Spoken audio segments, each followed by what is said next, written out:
আজকে রান্না করব পাঙ্গাস মাছ।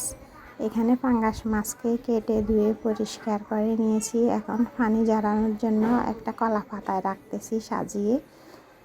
একে একে এই পাঙ্গাস মাছ দিয়ে আলু দিয়ে ঝোল ঝোল করে রান্না করলে খেতে খুব মজা লাগে।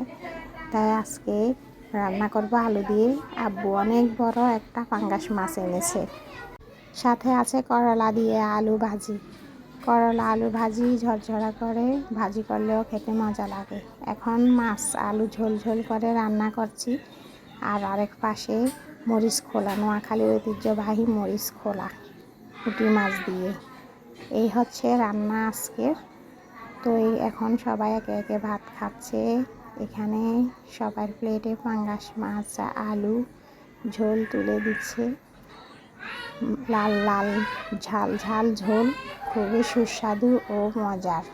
সাথে আছে সালাদ, গাজর, মরিচ খোলা আর শিমের বিশি, খেসারা, বেগুন টমেটো দিয়ে শিমের বিশি রান্না হয়েছে, খুব মজা।